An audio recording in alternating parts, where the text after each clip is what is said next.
While we are waiting on everyone to start, I just wanted to point out this beautiful trophy behind me for all of you, those of you that are at academic medical centers.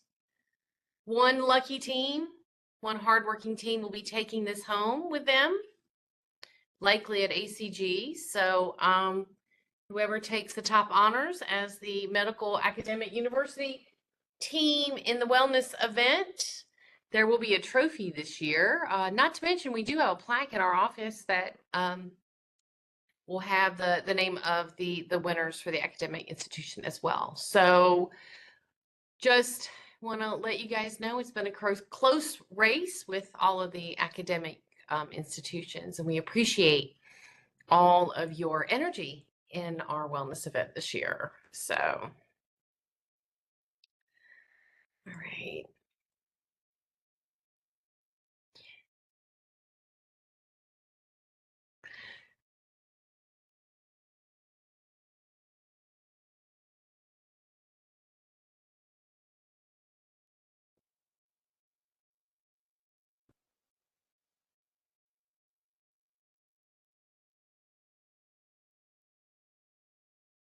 Okay.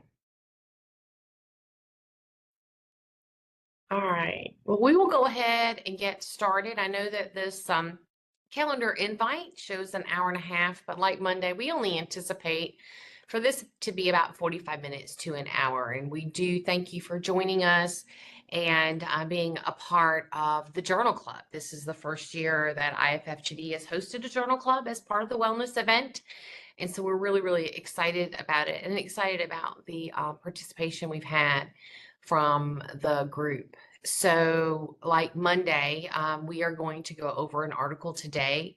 And with us to do that is Kyle Stoller, who is a very dear friend of IFFGD and has just been very faithful in helping us with projects and working with patients here at the foundation. For those of you who do not know Dr. Stoller, he's Assistant Professor of Medicine at Harvard Medical School and the Director of GI Motility Lab at Mass General. He is here today to speak to us about the Atlantis trial, which is amitriptyline at low dose and tritated for irritable bowel syndrome as second-line treatment in primary care. He is going to go over this study with us, and then we'll have some conversations at the end. Please feel free to drop any questions that you have in the chat throughout his presentation, and then we will address those at the end.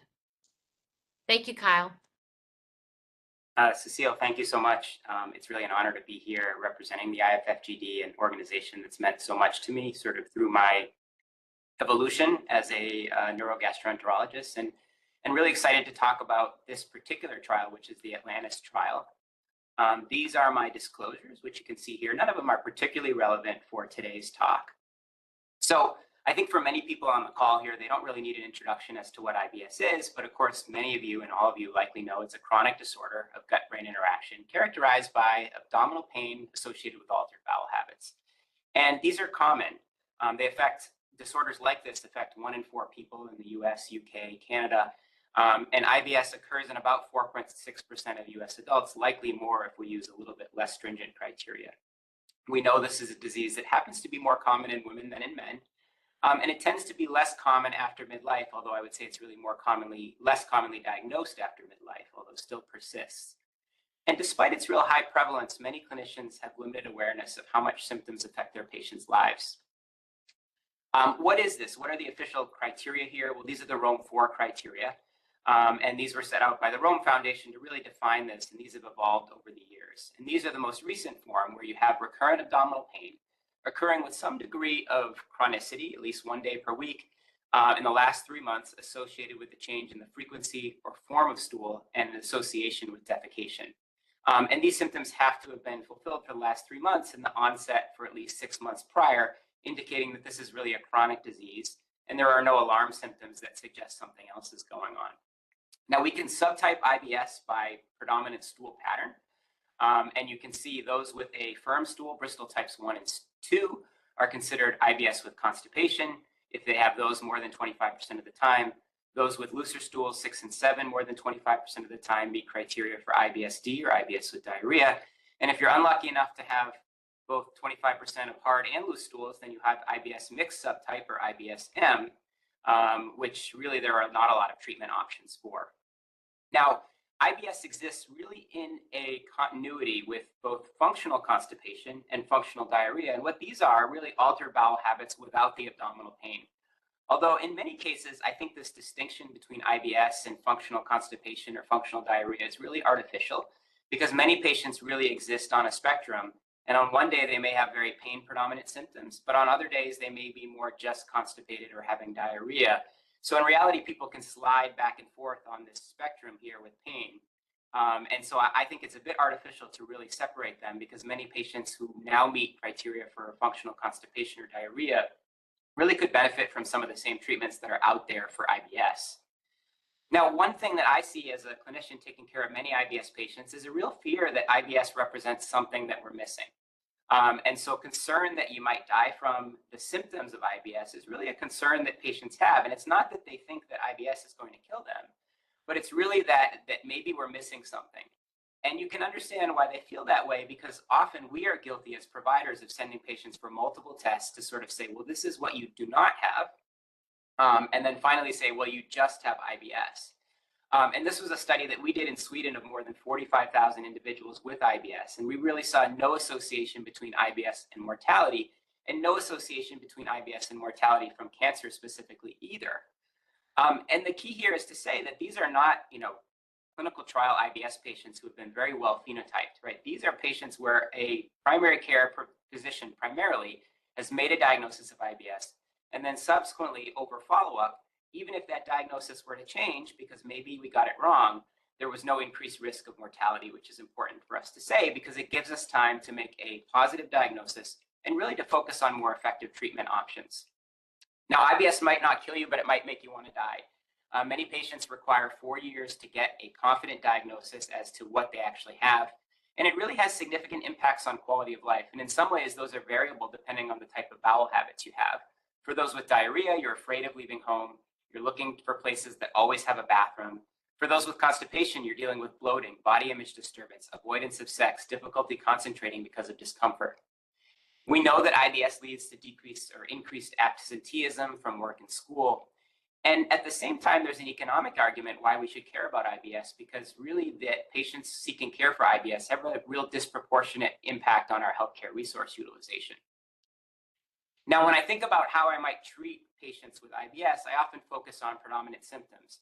Patients often have abdominal pain. By virtue of having IBS, they have to have abdominal pain, and they have to have constipation and or diarrhea, although many patients have bloating as well. And you can see these are the types of treatment options that we have for our patients that are out there. And this is not an exhaustive list, but fairly inclusive. Now, only some of these are approved by the FDA. These tend to be kind of the more pricey medications that have had sort of robust clinical trials. And you can see they have various constipation, diarrhea type forms. Today, though, we're going to talk about something that's not FDA approved, and that's antidepressants. And antidepressants really get a bad name among many prescribers or many doctors in the GI field, as well as by many patients. And really the elephant in the room here is the psychiatric or psychological overlap with IBS. And so sometimes patients are saying, well, it's all in your head, right? Or they can think it might be all in my head, or they might be worried that their providers think that. And the truth is we do see a lot of psychiatric disease in many patients who are showing up to see gastroenterologists. And we know that anxiety can sort of initiate or can certainly worsen some of the symptoms in IBS. But the way I think about it, and we'll talk about this more in a second, is really the vulnerability to these disorders may track with vulnerability to IBS, meaning it's not that these disorders are causing IBS, but that the underlying wiring of our patients is really prone to both mental health disorders, particularly anxiety and depression, as well as IBS itself. And we also know that in a tertiary care clinic like mine, where we see patients with IBS, women are much more likely to have had a history of childhood abuse. And the reason that that's relevant is that it may change the developing nervous system such that these early life traumas can lead to hypervigilance of these developing nerves and may predispose you to developing IBS as an adult. And I think to demonstrate the point, this was a really cool study looking at genome-wide association study in a large population. And they looked at patients who had both anxiety or panic attacks, as well as neuroticism and depression, which tend to go together with IBS. And what they found is that when they looked at some of the genetic traits that were associated with depression, anxiety, and those that were associated with IBS, there was a lot of overlap. And there were patients that had many patients who had both of these types of things, or multiple psychiatric disorders as well as bowel disorders.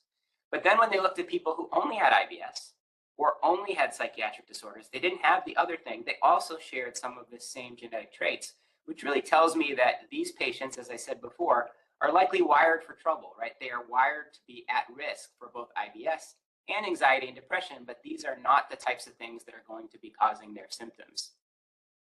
A way to think about this is, how does IBS work, right? If you were to inflate a balloon in some unlucky patient's colon, we know that these signals are abnormally amplified in these nerves that connect up from the colon, connect or synapse through the spinal cord, and then come up into the brain through some pathways that are associated with emotional arousal before finally we sense, hey, I feel discomfort. And this is one of the reasons why stress may make symptoms worse. Normally, your brain is actually able to recognize that these symptoms are somewhat abnormal, and it can actually blunt some of these abnormal signals. But under stress or anxiety, your brain is otherwise preoccupied and it's less able to do it, which is why stress can make symptoms worse. And I think that's an important point to say. Stress is not the cause, right? We all have stress. Not all of us have IBS. It's really what's going on here that's making someone who's under stress be more prone to experiencing the symptoms. One structure or pathway that's less well known is that we can actually use brain power to blunt some of these abnormal signals. And so some of these things, using noradrenergic, serotonergic, and opioid pathways, can actually prevent these abnormal signals from coming up and reaching consciousness. And this gives us a little bit of a rationale why we might think about using antidepressants, which often work on noradrenergic and serotonergic mechanisms for something like IBS, okay? Now, neuromodulators is the name that we give for antidepressants because we are not treating depression, we are not treating anxiety in these patients, right? We are changing the way the nerves work. We are turning down the volume on those abnormal nerves. And many patients we see, they have improvement in bowel frequency or form when we have laxatives or antidiarrheals, but abdominal pain remains behind. And so these neuromodulators can reduce global IBS symptoms, and there may be several potential benefits. One, we talked about improving the brain's pain regulation. We can reduce these abnormal nerve signals from the gut. Maybe we'll treat comorbid psychiatric disease. More on that when we talk about the trial. And one thing that's cool, which I think is different about neuromodulators relative to some of the IBS FDA-approved medications, is that there's evidence that long-term treatment may reverse some of these maladaptive brain-gut axis changes. So you have these abnormal nerve pathways coming up from your gut, and maybe using some of these medications long-term may actually allow you to come off of these medications at the end of the day. I think of these more as training wheels for nerves rather than something that you may be stuck with for the rest of your life. So that leads us to this trial. And as Cecile mentioned when she introduced me, this is amitriptyline at a low dose, titrated for IBS as second-line treatment in primary care. It's a randomized, double-blind, placebo-controlled phase 3 trial. And I chose this trial for a variety of reasons. One, these are drugs that have been around for the better part of 50 to 60 years, right? They were first developed in the 50s. They were used for anxiety and depression, and they are cheap. They do not have very good data up until now because there really wasn't an economic incentive to do these types of trials. Second is that patients self-titrated their dosing, which I think gives some control back to our patients who really need it. And third, it's just the quality. This is a large randomized double-blind placebo-controlled trial, which we don't often see in medications where there is not a financial incentive at play. So just a word about tricyclic antidepressants. There's the chemical structure to your right. They block serotonin and norepinephrine reuptake transporters, allowing those neurotransmitters to persist and hang around and do more than they would otherwise. They also block some other receptors as well, which probably leads to some of the side effects that we see. That chemical structure on the right contains 3 rings, hence the tricyclic name. And blocking some of those other receptors can lead to some side effects, most commonly dry eyes and dry mouth, constipation, and drowsiness. Now, these were around for many years for depression, really in the 60s, 70s, 80s, and then the SSRIs came out in 1989 and then subsequently many more. And these have really been abandoned from a depression anxiety standpoint because of the favorable side effect profile with the SSRIs. But keep in mind, for anxiety and depression, we are using much higher doses of tricyclics than what we use in chronic pain disorders. So these drugs still have a role in chronic pain disorders at much lower doses. So for example, you may use 10 to 30 for IBS, but for anxiety and depression, you're using 100 to 150 milligrams as a daily dose. And there's data for fibromyalgia, for migraine prophylaxis, which I consider a chronic pain disorder, and of course IBS, which we'll be talking about today. So let's get under the hood of the trial. How did it work? So basically they took amitriptyline. Amitriptyline is a tertiary amine, so it's one of the older antidepressant or tricyclic antidepressants, and it was titrated between doses of 10 and 30 milligrams at bedtime, and it was compared to placebo. Who were these patients? Well, they had active IBS of any subtype. I think that's really interesting because when I use tricyclic antidepressants in my practice, I almost exclusively use them in folks with IBS with diarrhea because some of those side effects that I mentioned can slow the bowels, some of what we call antimuscarinic or anticholinergic side effects. So really interesting that this really took a agnostic approach to subtype, which I think is really useful. They had to have normal labs, really suggesting that there wasn't something else going on that could be mimicking IBS. And they had to have tried first-line treatment without success. Now, keep in mind, this is primary care. These are not the esoteric type of IBS patients that we may be seeing in our practice, but really the more broad, applicable IBS patients that are out there in the world. And the first-line treatments that they may have tried would have been dietary changes and lifestyle changes, soluble fiber supplementation, antispasm medicines like hyoscyamine or dicyclamine, which are often used to relax smooth muscle in the gut so patients don't get spasms, and then laxatives to speed people up and antidiarrheals to slow people down. So a lot of the first-line therapies that we all might try when we have a little bit of bowel distress, but these patients have failed it. And so now they're moving to that second line, but they haven't yet reached a specialist and certainly have not reached a motility neurogastroenterologist subspecialist. Now, the primary outcome of this trial was the change in the IBS symptom severity score. Now, the IBS-SSS is a very well-validated, highly used score that looks at severity, and it's nice because there are different cut points. So we can say if this person has a score of X, they have mild, moderate, or severe disease. Now, that's different than many of the FDA endpoints that we typically see for some of the approved drugs that are out there for either IBS-C or IBS-D. You know, if you were going to try and get FDA approval for a drug, you would need to have a greater than 30% reduction in abdominal pain for at least 50% out of weeks. And for IBS-C, you need to have an increase in at least one complete spontaneous bowel movement of 50% of weeks. For IBS-D, you'd have to have a decrease in the episode of these looser stools for greater than 50% of weeks. So these are very complicated outcomes, and they actually came about through a process, I think around 2006, which really stopped many IBS trials dead in their tracks because they had to adapt to these new, very stringent outcomes. I think sometimes it came at the cost of being an understandable outcome, but it's important to note that this is not the same outcome that is used for many of the clinical trials for the drugs. Now, they defined a minimal clinically important difference between amitriptyline and placebo of 35 points.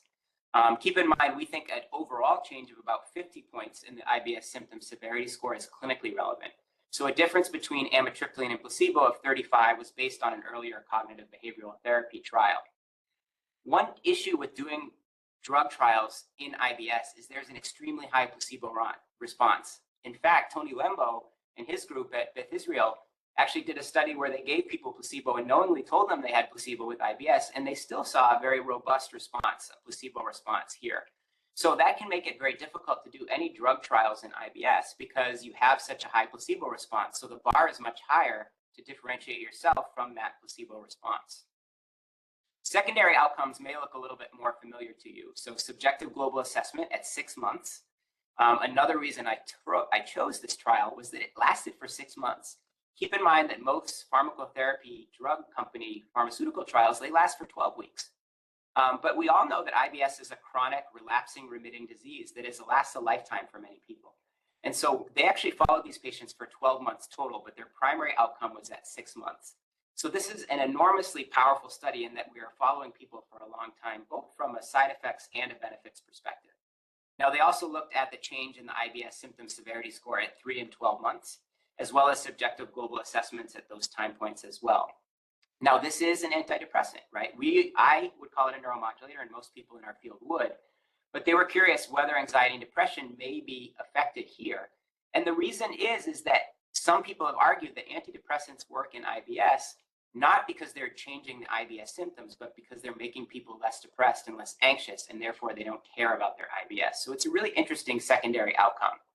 And then importantly, they looked at side effects. I think one of the biggest barriers for providers in prescribing these drugs is that they're worried that patients are going to have side effects that may be scary, worrisome. We know that patients can overdose and have a fatal overdose with tricyclic antidepressants. So it kind of tempers the enthusiasm for some providers to use these types of agents. This is one really cool aspect of this trial, right? Patients didn't just say, okay, you're going to take this dose once a day or the placebo dose once a day. It was a titratable regimen. And I think one salient point about IBS is that many patients feel a loss of control. Not only do they feel a loss of control because they can't control when their bowel symptoms or their pain affects them, and that can really, have a psychological impact, but also the fact that when you do seek care for IBS, you really need to put yourself in someone else's hands and say, okay, do this because I said so. And so many patients that I see in my practice are really desperate to have some self-control over their treatment plan.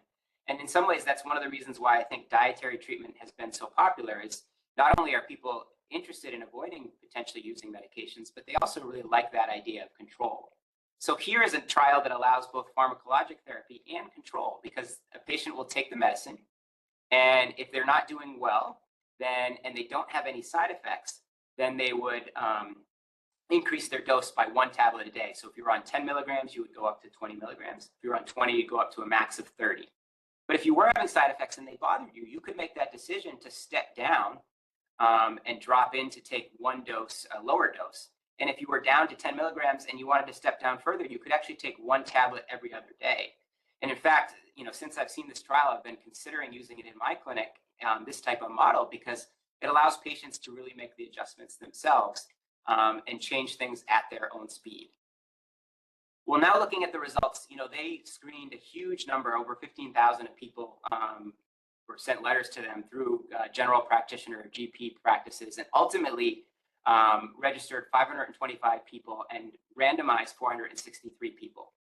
Now, among those taking amitriptyline, you can see about 46 people were discontinued treatment, 59 in placebo, so a higher rate in placebo. But that intention to treat analysis, remember, includes people who are randomized. Once you're randomized, you're considered to have been taking the medication. And this is what the patient population looked at. So mean age, pretty typical for clinical trials in IBS, in the 40s. Female predominant, not surprising based on the epidemiology of this disease. A largely white population in these centers in the UK. And there were multiple primary care practices located throughout the UK. Symptom severity, if we jump over here, was moderate on average. You can see 270, and moderate's 175 to 299. But look at this, there was a big chunk of people with rather severe IBS, 41% or 42% in both groups. This is the other interesting piece here is, unsurprisingly, most people who were enrolled had IBS-D or IBS mixed bowel habits. But 17% actually had constipation. So we can sort of say, are these patients going to fly when we treat them with a drug that traditionally we've been using for IBS with diarrhea? Or is it going to just make them terribly constipated and they're going to hate it? So stay tuned. Well, this is a complicated table, but from the paper itself that shows the primary outcome here. And just to highlight it for you, you have 3 months here, and then the primary outcome was at 6 months. So at 3 months, patients were already significantly better. They had a drop here of about 100 points in the amitriptyline group, about 75 points in the placebo group. I said 50 is what we kind of consider clinically relevant. And that was a difference of 23 that was statistically significant. Now, the same thing happened now at 6 months. This is where we were looking for our outcome. And you drop about 100 and you drop about 70 for amitriptyline and placebo respectively, with a difference of 27 points that was statistically significant. So this met the primary outcome of showing a difference between amitriptyline and placebo. Now, keep in mind, the investigators actually a priori had specified a minus 35. So they shot a little bit lower than what they expected, but they did show a significant improvement relative to placebo. And that improvement was clinically relevant when we take that threshold of 50-point drop in symptom severity score. So it did matter. What about these secondary outcomes? Well, you can see subjective global assessment Do you feel relieved with your IBS? Yes, in 61% of amitriptyline, a yes in 45% of placebo. What about for 50% of the weeks during the 6 months? This gets at that FDA responder definition that I was telling you about. We see now a little bit less of a response, 41% versus 30%. Interestingly here, when we look at anxiety and depression, there was no difference in either 3 months or 6 months. And that's important. We should talk about that a little bit more, because the authors would argue that this gives us ammo to say that these patients got better despite the fact that their anxiety and depression did not. And I will always tell patients when I prescribe these medications that you should not necessarily expect your anxiety and depression to improve, although there is some variability in patients where, because they maybe don't process this drug as well, can have some improvement in anxiety and depression because they have a higher effective dose. And you can see acceptability, 58% of people taking amitriptyline versus 47% of people saying taking placebo thought this was an accepted treatment for their disease. And 74% in amitriptyline, 68% in placebo were adherent, meaning they actually took the drug. How do we break this down to be a little bit less of numbers soup here? And this was a study, a commentary by Brooks Cash, and they actually did a calculation and said for relief of IBS symptoms, you had to treat 7 patients to improve 1. So we call that the number needed to treat. And that's pretty similar to a lot of the number needed to treat that we've seen for some of the pharmaceutical trials. But interestingly, now this is at 6 months, right? The pharmaceutical trials generally were only at 12 weeks, which is what's impressive about this. Alex Ford, who is the lead author and a neurogastroenterologist extraordinaire himself at the University of Leeds, was kind enough to share some slides with me for the purposes of our presentation. And at 3 months here, so remember, this is not the 6-month primary outcome, you can see that there is significant difference in a sense of considerable or complete relief of IBS in the amitriptyline group, almost a more higher likelihood of getting a greater 50-point response, right? That's that clinically significant thing. A numerically higher improvement in 30% decrease in abdominal pain, getting at that FDA responder definition, and then a numerically higher decrease in abdominal distension. When we jump to 6 months, right, this is the primary outcome, we say similar that there's a numeric difference at people who reach that 50-point threshold to be a significant drop in their IBS symptoms. There was a statistically significant drop in worse abdominal pain that met sort of that FDA responder or part of that FDA responder definition. There was not a statistically significant response in bloating and distension, although I would argue that while bloating and distension is terribly bothersome to IBS patients, it's probably more bothersome in the constipated crowd than the diarrhea crowd. And this was predominantly a trial of diarrhea and mixed bowel habits patients. So that might be why we didn't see enough of a moving of the needle there. What about some of the other subtypes here? Looking and say, okay, well, did IBS-C patients get better? Well, they did, right? You can see 50% got better versus 38.7 in placebo who had IBS-C. So there seems to be some benefit in IBS here as well. But keep in mind, for those of you who are less familiar with clinical trials, is that they did not design the study to look at this question. So we can't officially say, does this work in IBS-C or D alone, or IBS-M or IBS-U? We don't know officially because it's not powered for that endpoint. Nevertheless, you can see there's a signal here, and I'd be curious to see if we had more IBS-C patients, whether we would actually see a response, despite the fact that we don't typically use this drug in this population. What about adequate relief for more than 50% of the weeks that they were on the trial? And you can see about a 10% difference here, which is pretty similar to what we see in many of the pharmaceutical agents that are out there. And acceptability treatment at 6 months was significantly higher among those people taking amitriptyline versus taking placebo. Here's one of the interesting slides that Alex sent along was, what did patients end up taking, right? Because we said that they had this sort of self-titratable dose regimen where they could move up and down, and they could end up at 30 milligrams every night, or they could be taking 10 milligrams every other night. And what you see is right at 3 months, the placebo people have already jumped up to the 30 milligrams, probably because they're taking placebo and they're not getting a benefit, relative to a smaller amount in the amitriptyline group. And the same thing holds true at 6 months, whereas more than half of the patients with placebo jumped up to the highest dose, presumably trying to get relief. We don't actually see that happening in the amitriptyline dose at 6 months. We see about 40% of people that got to the highest dose, but actually a good chunk of people who are taking the 20 milligrams daily, a good chunk of people who are taking 10 milligrams daily, and a very small chunk of people who had dropped down to be taking 10 milligrams every other day. Well, this is an important slide because it gets to side effects, and I think this is one of the biggest barriers in terms of prescribing these types of medications for our patients. You can see that the overall score, and this is a side effect score profile, without getting into the details, it kind of accumulates all the different side effects. And they did see it significantly more side effects in the amitriptyline group at 3 months, but that difference disappeared by 6 months. And if we look, very few people had no side effects whatsoever. So most patients here had at least mild to moderate side effects. Okay, so there was actually a fair amount of side effects in this trial. I think that's something that should be noted here. What were those side effects? Well, one of the big ones we always think about is dry mouth. You can see 54 versus 37%, drowsiness at 53 versus 34%, constipation at 56 versus 51%, some urinary difficulties at 22 versus 13, and then weight gain, the dreaded weight gain in many patients, 44 versus 32%. So high rates of these side effects, even in the placebo group, but certainly numerically higher among those getting amitriptyline, which again speaks to some of the off-target side effects that this drug has, in the sense that not just blocking norepinephrine and serotonin reuptake, but also blocking some specific anti-muscarinic, anticholinergic receptors that can cause trouble.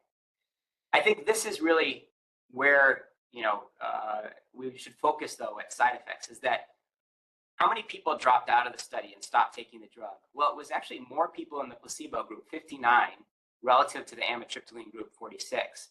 But you can see 30 people dropped out because they had side effects. So that was 65% of the overall dropout rate. So side effects was the big driver of why people dropped out. Yet the vast majority of people who had side effects, which was 97%, continued to take the drug for 6 and 12 months.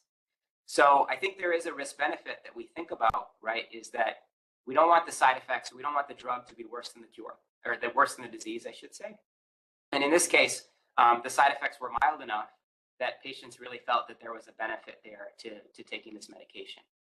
So what did the investigators conclude? Well, they thought that low-dose amitriptyline was superior to placebo in primary care, meeting their primary endpoint of a significant difference in IBS symptom severity relative to placebo. This was 27 points. It didn't meet their pre-specified threshold of 35 points, but it was certainly, the average drop was over 50, which is what we consider a clinically significant response in this particular measure. Also, key secondary endpoints were also met. Adequate relief of pain for 50% of the weeks that they were taking them, and 30% decrease in pain as well. So this is getting a little bit more at a more traditional FDA endpoint. Now, as I mentioned, there was no effect on depression or anxiety. That is helpful because I think it helps to destigmatize these drugs, because these patients did not feel better because they were less depressed or anxious. And many of them did not have depression or anxiety, so there was nothing to treat in the first place. But there was no improvement on those scores. The benefit that we saw was because of the direct targeting of the mechanism of IBS. And at the end of the day, low-dose amitriptyline was acceptable to patients. They were willing to take it. In fact, they were more willing to take it than placebo because they discontinued placebo at a higher rate. Side effects were there. They were real. They were as expected. They were anticholinergic, anti-muscarinic side effects. They were mostly mild to moderate, and they did not result in discontinuation of the medication. What are my take-home points? Right? How do I assess this trial? Well, first, neuromodulators work. People like me and many others have been beating the drum that we need to use these medications more often. In fact, in many cases, with some of the prescription agents that are out there that are FDA approved, I think combination can be very useful. They also work in the long term, right? These are not just things that will work for a short period of time. They can work for a much longer period of time and have a great benefit. As I tell my patients, any medicine that works is likely to have side effects as well.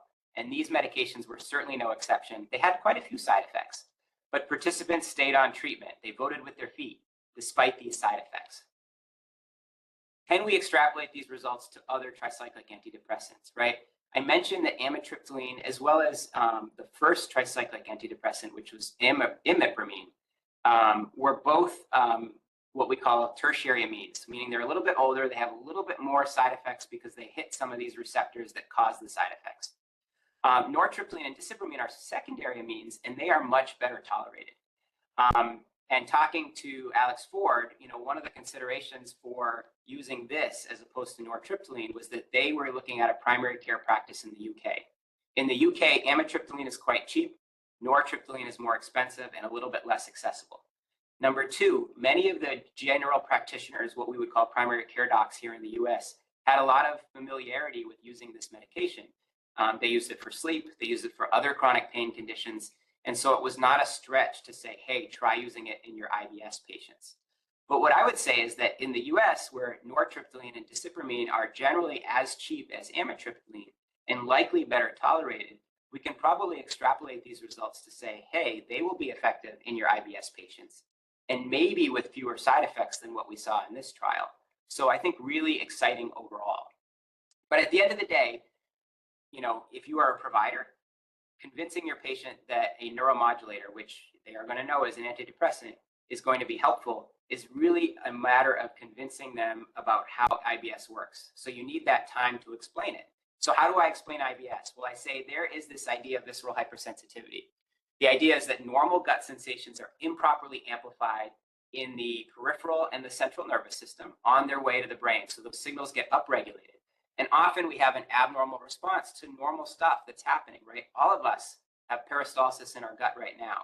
And yet very few of us are realizing it or feel it. Maybe we feel it now because I brought it up, but in general, we don't feel it. But you have upregulation peripherally, upregulation in the spinal cord, upregulation in the central nervous system, all of which lead to discomfort. So when we treat patients, I think about a three-legged stool, right? The idea is if you take one leg away, that stool may fall over. And so we are very good at using motility agents, at speeding people up, making them go to the bathroom more, slowing them down, making them go to the bathroom less.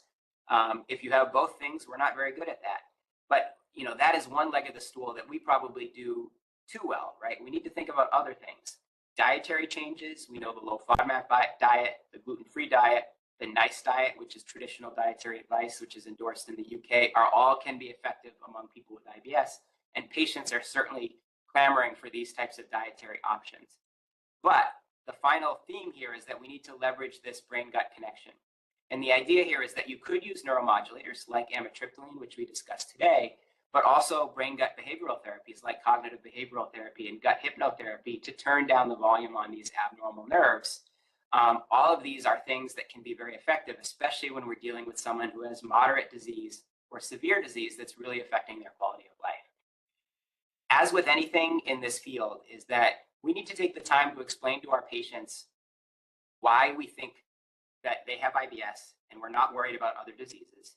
And two, why we might be thinking about using something labeled as an antidepressant to treat their IBS. We need them to feel validated that this is a real disease. We believe it's there, it's worth treatment. But we also need them to feel reassured that this is not a disease that's going to cause mortality or significant problems in an overall health perspective. That doesn't speak to quality of life, of which it really has a big impact on quality of life. So I want to thank the IFFGD for inviting me to speak today, and of course for their generous grant support for my career in the past, as well as my current funding from the NIH NIDDK. And now we'll open up to questions. Fantastic. Thank you, Kyle. I don't see any questions in the chat just yet. Can you, stop sharing your screen? Perfect. So that we can get everyone on screen here. I did have a question for you. It was something that I didn't hear you mention, or maybe I missed it, but I thought something that was very distinctive about this was that this study really was looking at this as a second-line treatment. So they were already on other treatments first, and then they started the amitriptyline, which then enhanced, hopefully, right, the benefits overall. And for me, I thought this was important, right? Because sometimes instead of seeing amitriptyline as first line, using it as an enhancer might be better. I felt like that was kind of key. Do you disagree with that? No, I agree. I think that's one really nice thing here is that these were not the super complex patients that may show up in my patient pool. These were patients who were still at the primary care level, and they had done that first line treatment, right? Many of them had tried laxatives, they'd done dietary changes, they may have used antispasm medications. And then this could be either a new therapy where if those things didn't work or they caused any problems and they didn't want to do them, they could do it. Or it could be adjunctive, as you mentioned, where they were doing it in addition to some of those other therapies. And the truth is that a lot of the data on patients with IBS have all come from centers like mine, where these are very complex patients who in some ways have reached the end of their rope. And so we have a little bit of a bias to say that every IBS patient is extraordinarily sick and would benefit from something like a neuromodulator. But what's nice is that this was a lower level, more realistic type of patient, the kind that's out there in the real world, as I like to say. And they still benefited from this, perhaps in combination with some of those other treatments, or at least as after those treatments had failed. Okay. Did I read correctly when I read the article that one of the entry criteria was that you, even though you may have been in a primary care setting, being instead of a GI practice, you were unsatisfied with your current treatment and was looking for the second line. Correct. So they weren't the severe that you would get in a tertiary care center, but they still were probably the more severe the primary care than if they were unhappy. They were Correct? a mix. I would say that if you look at the numbers, about 40% were moderate by the IBS symptom severity score. So that's probably more akin to someone that might be coming to a community gastroenterologist, or maybe kind of reaching the end of their rope at primary care. But another 40% of them were severe. So there were some patients that were really suffering there, as measured by this IBS symptom severity score. And those patients were also included in this trial as well. So it was a bit of a mix, but I think it reflects more of the real world than some of the trials that maybe we're conducting at academic centers. And that there is a difference, of course, this being in UK, which is a very different medical system than we have here in the US. And so more people would be managed in primary care in the European countries. Is that correct? Yeah, that's absolutely correct. I think there's a higher bar to get a referral to a gastroenterologist. Although there are many parts in the U.S., probably that's also the case, where gastroenterologists are a little bit more sparse than Boston, where I practice. At the same time, there's also a lot of limitations in available drugs for patients in the UK. So, for example, of the drugs that we think of, right, for let's say IBS-C, right, we have linaclotide, plecanatide, lubiprostone, and tenapanor, right? Those are the big ones that we have for IBS-C. In the UK, they only have linaclotide, right? We have Linzess here. They call it Constella. There is just a higher bar to taking some of these, I don't want to say always expensive, but a little bit pricier drugs in the UK. And so they really have a need, a very high need to try and get other treatments that are out there. We have a lot more options here in the US, and I think we should, if we're a provider, take advantage of all of those options. But at the same time, I think the lesson here holds true, that this is one of options that we can offer our patients. And I really like to think of IBS treatment as a menu, right? It should be less paternalistic, right? Our patients are looking to get some control back in their life, and that means choosing their treatment. And so I like to guide them toward things that have evidence. And that can include dietary treatments, that can include antibiotics, that can include FDA-approved constipation drugs, and then that can include now, I think, very definitively neuromodulators as well. Fantastic. I'm still not seeing any questions in the chat, and I have several, so I'm just going to keep going, Kyle. One question that we received on Monday about the yoga and IBS, I think that I want to just gauge your feelings. And how well do you think this research study would translate to justification for other GI motility conditions, say for gastroparesis, for example, or any of the other GI motility conditions that you see? This was a really large study. Do you think that we can maybe glean a little bit of hope from those? I think so. I mean, I think if you look at our practice, I always tell my patients that these disorders of brain-gut interaction don't respect anatomic boundaries, meaning just because IBS is a disease of the colon doesn't mean that it's not unlikely that you would have some functional dyspepsia or gastroparesis as well. And I think we very much in practice use these drugs very commonly for people with the various types of other disorders of gut-brain interaction, because we think they can be helpful. And so in some ways, I think this provides justification, but for many of us, it's sort of what we've been doing all along. We're just happy to see kind of high quality evidence to support some of the practice that we've been doing. Absolutely. And of course, the one thing that really struck me, of course, like as you said, is that there was no change in the anxiety or stress scores, which, really does come back to what's been said is these are at such low doses. That's not what the whole aim of using antidepressants is for. It's for actually working with the other um, parts of the GI illness. So it'd be interesting to see if we might see any future studies in other disease states that does this sort of trial. This is a very large trial. It'd be hard to replicate, take a lot of time and funding, but definitely well done. Any comments or questions from the audience? Kyle, you did a great job going over it, and I think you answered a lot of the questions along the way, which was fantastic. If not, it is 1:45, and I did say that we'd be 45 minutes to an hour, so we would be right on time. I again want to thank Kyle Stoller for taking the time to do this. This is our first time doing Journal Club here at IFFGD. It's been great, and I've learned a lot, and so I've really enjoyed it. And I appreciate Amol Sharma on Monday and then Kyle Stoller today taking time to do these. Again, for those of you who weren't around for the academic institutions, we have a trophy. It'll be engraved for the top academic institution, and I want to make sure that you're working towards your prize. There's a lot of competition, and I'm understanding that some of you guys think you're going to take over what Amol started last year. So we'll see if that happens. And I'm really excited about all the engagement we're having this year from everybody and all the participants of the wellness event. Don't forget to go out onto the app or the web platform and get your points for attending this session. This is I think 3,000 point participation bump in your steps. So make sure that you go and claim that when we are done here today. If you think of any questions or comments for Kyle or myself, please feel free to either chat it in the wellness event or send us an email directly. Thank you so much for being here. And next year we'll be doing more journal clubs, and I hope you'll enjoy join us then as well. Thank you. Thank you.